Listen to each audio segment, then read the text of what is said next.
appointed 70 others and sent them on ahead of him in pairs to every town and place where he himself intended to go. Jesus is on his way to Jerusalem. This last half of Luke's gospel is all about that journey to Jerusalem. And Jesus is sending people ahead of him. He sends the 70 out in pairs, and it says he appointed them, the same word that is used to describe how John the Baptist is appointed to make the way straight for the Lord. They're being sent out to prepare the way for Jesus and to proclaim the message. Because frankly, if Jesus is the only one that says, the kingdom of God has come near to you, only a certain number of people are ever going to hear it. But there's only so many people in that time in ancient Israel that you could actually have access to. We live in an age where communication is on a level that has never been experienced in human history. Now, we literally can have a video go what we call viral. And silly things sometimes, and I enjoy them. The latest one in our family is a Little League player who likes to dance on the bases, and he's just having a great time playing baseball. We love it. It's the modern equivalent of the shampoo commercial. They tell two friends, and they tell two friends, and they tell two friends, and so on, and so on, and so on. Jesus is starting that by sending out first the 12, and then he sends out the 70. He sends them out in pairs, without anything else, just with each other. And that 70 people, there's not a lot of people when you think about it, make a huge difference. Because you and I wouldn't be sitting here if a handful of people, a couple dozen, a couple of tens of people hadn't gone out and given the message.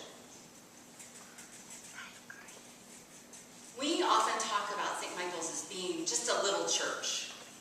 Have you said this? Somebody says, oh, where's your church? I go, it's just a little church off of Washington Boulevard. So where is it? It's kind of off the beaten path. And we think of ourselves as a small church. But do you know what the average Sunday attendance is, the median Sunday attendance is in the Episcopal Church? I wanted it to be 70. Oh, I One of the commentators I read is a Lutheran commentator, and he said it is about 70 in Lutheran Church. It's actually 61. When you look at St. Michael's and the number of people we have in the pews on Sunday morning, and even more so when you add those who worship with us at the nursing home, my friends, we are not a little church. We're actually a good size. We're bigger than average. And I think a lot of times we think we're a small church, and so how much could we really do? There are churches that have thousands of members. We have several of them here in Northern Virginia. Christ Church Alexandria is a wonderful church. It's huge. But churches with over 3,000 members in the Episcopal Church make up 3% of churches. You guys, we are not off the hook. We're the 70. We may be a little bit more than that even, and we have that at our disposal. And not only that, we have communication tools that they couldn't have dreamt of, could never have fathomed. And we use them, and they're good things. When we talk a lot about sharing our faith, and I say, have you talked to somebody at work? Have you said, come to church with me, we'll go to brunch first?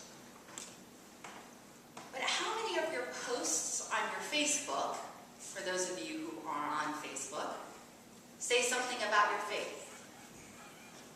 How often do you post a Bible verse or a prayer, or post something that C.S. Lewis said, or post a link to the sermon, or talk about your faith at all? You think about talking to two people, and they talk to two people, and they tell two friends, and so on, and so on, and so on. We have at our disposal a way to communicate the gospel that we take for granted. Is the world going to change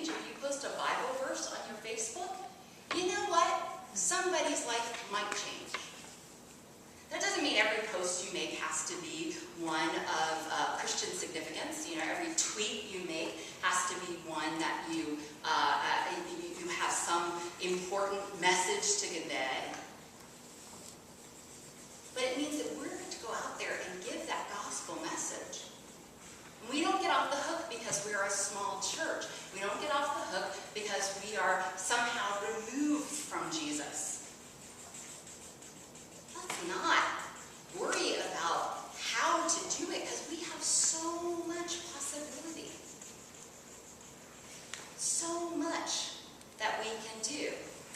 And we do it. For a small church, as a small church as we describe ourselves, we do a great deal of outreach, huge amounts of outreach.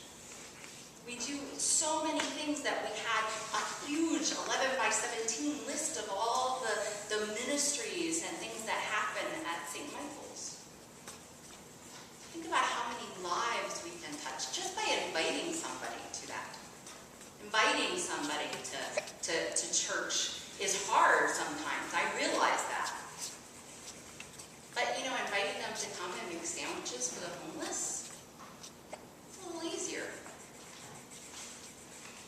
Posting something on your Facebook that is meaningful to you, that's doing the work of the gospel. When the 70 come back in Luke's gospel, not in Matthew's gospel, but in Luke's gospel, they come back and they're really excited and joyful, which I love. And then Jesus tells them they're joyful for the wrong reason. Because they go, even the demons submit to us. Look how powerful we are. Just don't get caught up in, how good you are at it. Get caught up in the message. Get caught up in the wonder of being a part of a faith that had a handful of people that grew into millions and millions and millions and millions of believers over 2,000 years. Some say that we're in trouble because that 61 number is down quite a bit from 10, 20 years ago, where it used to be 77. Still not 70. And some people say, this is a struggle. I look at it as an opportunity. Because we don't come to church anymore because we were required to by the neighbors and to be, in good standing with people around us. We come because we want to be here. You picked some reason why you came this morning. When you could have stayed home and read the paper and had a cup of coffee, or when you could have been running errands or going to the farmer's market. You came here for a reason. Share that reason. Share why you were here. Share something on your Facebook or your Twitter, or talk to somebody. Send a note.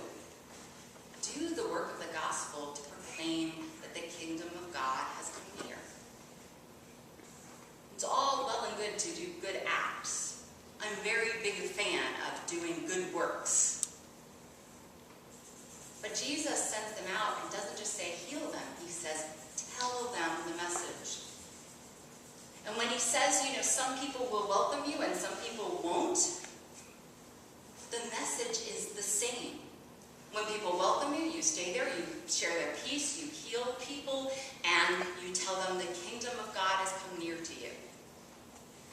But when they do not welcome you, when you wipe off the dust of that town, tell them the kingdom of God has come near. We're the 70. We may not be exactly 70 people, but you and I are the heirs. We're the ones who have heard that story. And it's really mind-boggling to think that a post on Facebook might reach somebody who's having a rough day. It says, oh, I didn't know they were a Christian. And may be able to talk to you about something. They may learn more about the faith. They may just strive to be a better person. We might strive to be better people. Jesus says, the kingdom of God has come near to you.